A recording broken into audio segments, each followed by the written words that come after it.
The virus known as mad cow disease has evolved into mad zombie disease. Columbus explains he's decided on a few rules to survive the apocalypse after seeing people fail over and over again. The first one is cardio, because to be in shape is needed to run away from zombies. The second one is the double tap, which means making extra sure the zombie is actually dead after hitting it, because they often retaliate. The third one is being careful in the bathroom, because the zombies have gotten smarter and know they can get vulnerable people there. The fourth rule is to fasten the seatbelt, since car accidents are more common now. 2 months after the initial outbreak, Columbus is at a gas station in Texas. He tries using the bathroom but sees a bloody fingerprint on the door and steps back right before a zombie bursts out. Columbus immediately runs away, and the noise attracts a second zombie that joins the chase. All the cardio training makes Columbus fast, and he reaches his car only to drop the keys, so he does another lap around the parking lot to keep the zombies at a distance. Then he finally gets in his car. After fastening the seatbelt, he drives away, only for a zombie to appear in the backseat. The zombie tries to bite Columbus, who struggles to stop the zombie and causes the car to crash against a building. This sends the zombie flying through the windshield, and Columbus is happy for his seatbelt. Unfortunately, the zombie is still not dead, so Columbus shoots it through the window and comes out of the car for a second shot to follow the double tap. The next day, Columbus continues his trip on foot and shares another rule: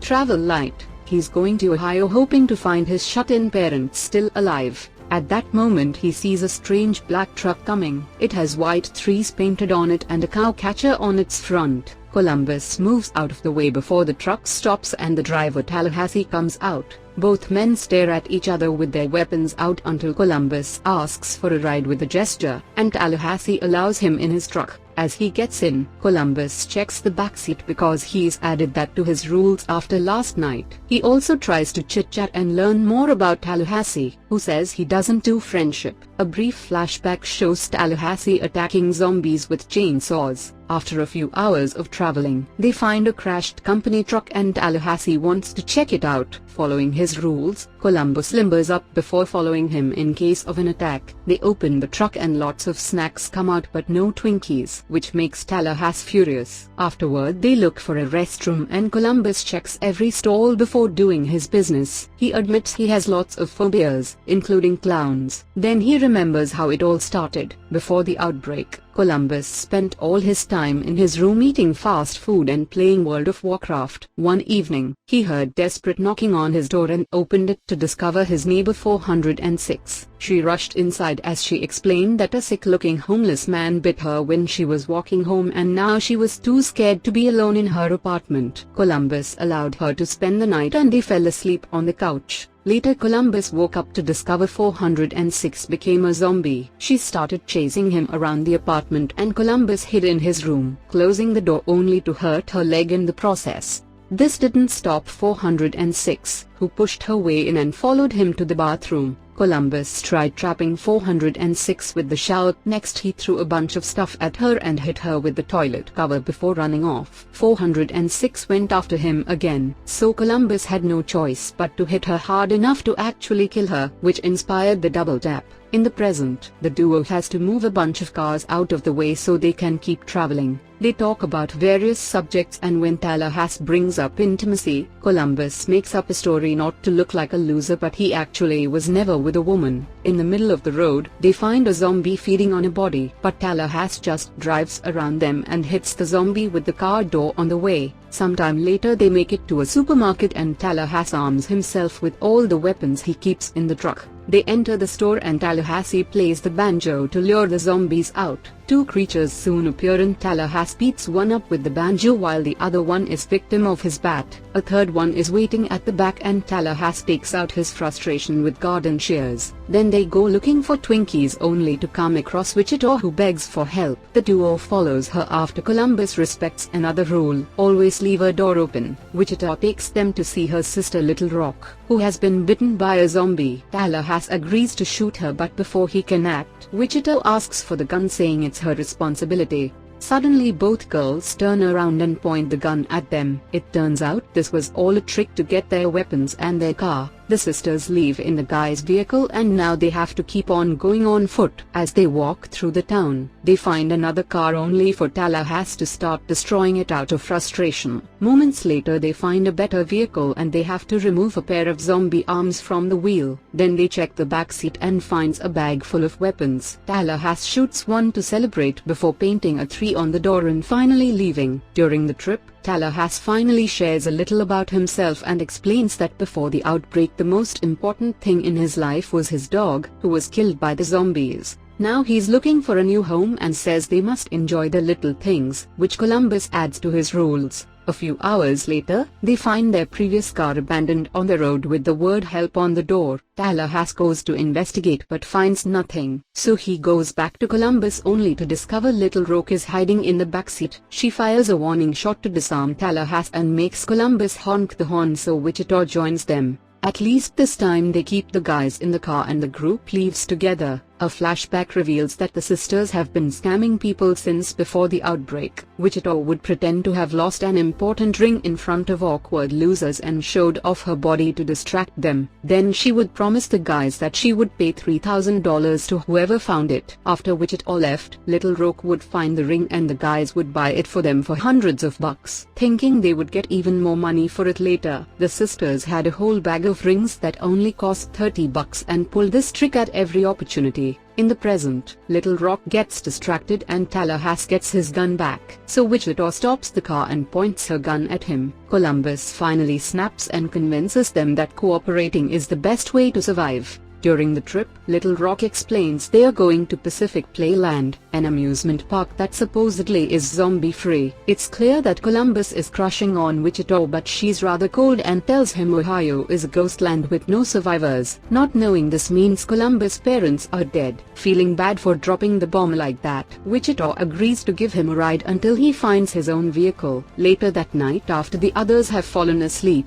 Columbus and Wichita chat and bond. When they find a truck for Columbus, he accepts the fact he has no family left and decides to stay with Wichita instead. In the middle of the night, they stop at a store for food. Columbus wants to impress Wichita, but he has a rule that says don't be a hero, so Tallahassee goes first. He rings a bell and a zombie comes out, which immediately gets shot down. Tallahassee calls it Zombie Kill of the Week, but Columbus thinks that title goes to a nun that killed a zombie by throwing a piano on it. Once inside, Columbus puts on cologne to impress Wichita and Tallahassee mocks him for it, so Columbus puts perfume on him too. Tallahassee answers by hitting him, and Columbus accidentally breaks a decoration in the process. Then Tallahassee tells him to break more and soon the entire group is breaking all the merchandise in the store just for fun. Afterward the group returns to the road and chats about dozens of silly topics, allowing them to become friends. Eventually they make it to California and they agree they need a place to rest. They stop the car so they can grab a Hollywood map, shooting a few zombies in the process. Moments later they break into Bill Murray's mansion, which makes Wichita excited because she's a big fan. However, Little Rock doesn't know who he is, but Columbus is delighted to find a private theater and makes Little Rock watch Ghostbusters with him. Meanwhile, Tallahassee and Wichita are startled by the appearance of a zombified Bill Murray. Wichita hits him with a golf club and Bill screams in pain normally, revealing he's fine and just wearing zombie makeup to avoid getting attacked by the monsters. Tallahassee and Wichita show how big fans they are and Bill gets his ego stroked. Then he shares some Mary Jane with his new friends. They take so much that they end up taking movie props and pretend they are the Ghostbusters. Next they decide to prank the others.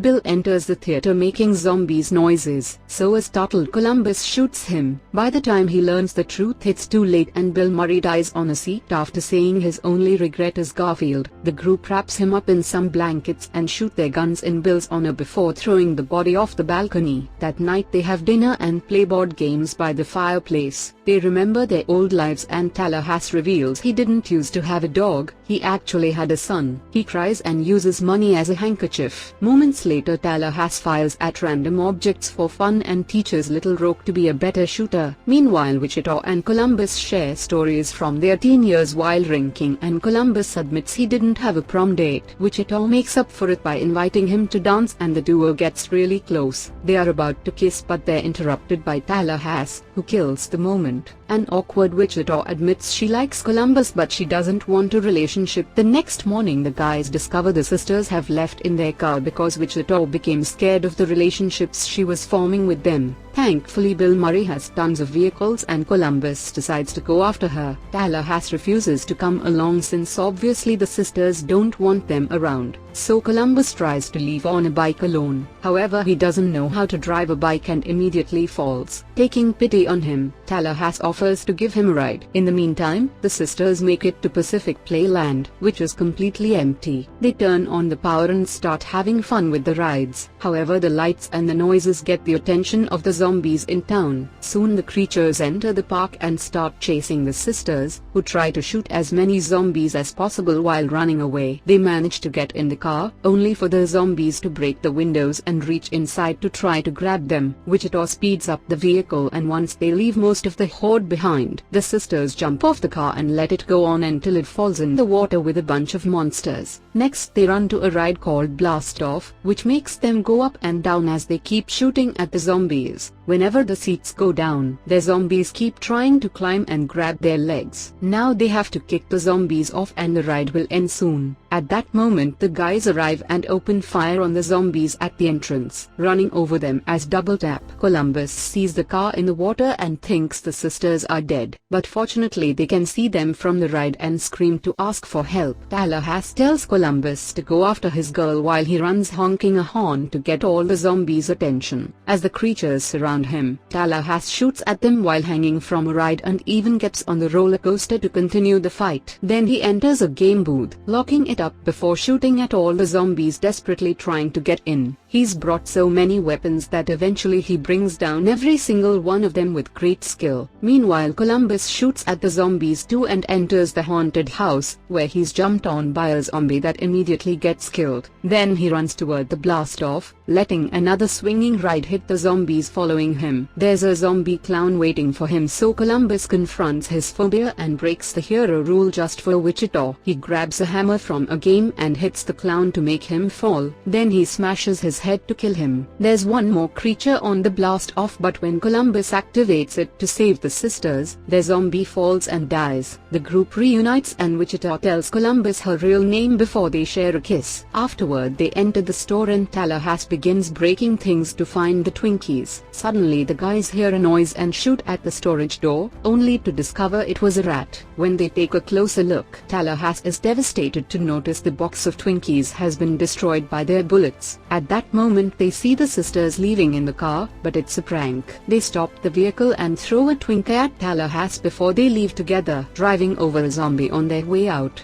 This is the end of movie, Zombieland.